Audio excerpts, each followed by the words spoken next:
তো অনেক কিছু আমাকে শিখিয়েছে, দেখিয়েছে। পুরো ফিল্ম ইন্ডাস্ট্রি আমি তো টানা 5 বছর তার সাথেই কাজ করা হয়েছে। শাকিবের সঙ্গে একটি সিনেমা করে ব্যক্তি জীবনের চরম সমালোচনায় জড়ালেন টলিউড কন্যা মিমি চক্রবর্তী। কাজের মধ্য দিয়ে গুঞ্জনটা এখন শুধু আর প্রেমের মধ্যেই নেই, শাকিবের বাচ্চার মা হওয়ার আলোচনাতেও এসেছেন মিমি চক্রবর্তী। জড়িয়ে গেছেন শবনম বুবলির সঙ্গে একটা বাকবিতন্ডিতার লড়াইয়ে। প্রিয় দর্শক, বিস্তারিত জানতে অবশ্যই ভিডিওটি না টেনে সঙ্গেই থাকুন। শাকিবের সঙ্গে একটি মাত্রই কাজ করেছেন মিমি চক্রবর্তী, তবে তা পর্দায় ব্লকবাস্টার হলেও ব্যক্তি জীবনের নানাবিধি আলোচনা তৈরি করেছে। বলা হচ্ছে প্রতিযোগীর সংখ্যা বাড়ল অপু বুবলির মাঝে। একে তো মিমিতে মুগ্ধ শাকিব খান, আর তার উপরে মিমি বলেন বুবলিকে চিনি না।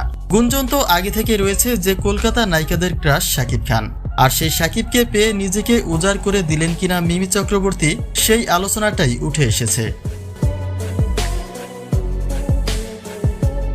শাকিবের নায়িকা হতে হলে বাচ্চার জন্ম দিতে হবে। বুবলির ইস্যুটি প্রকাশ্যে আসার পরে এই কথাটি মানুষের মুখে মুখে মুখরোচক একটা শব্দে পরিণত হয়েছিল।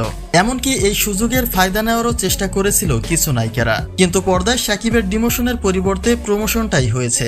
তুফানের নায়িকা মিমি চক্রবর্তী এসে বুবলির অধ্যায়টি ঢাকা পড়লেও এবার ব্যক্তিগত সম্পর্কের আলোচনায় জড়িয়েছেন মিমি চক্রবর্তী। মন্তব্য দেখা যাচ্ছে শাকিবের বাচ্চার মা হতে হবে মিমি চক্রবর্তীকেও।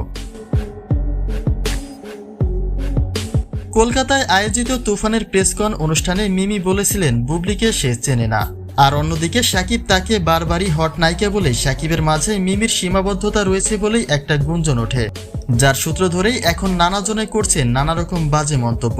অর্থাৎ কথা একটাই যে অপু বুবলির মতো করে শাকিবের বাচ্চার মা হবেন মিমি চক্রবর্তী।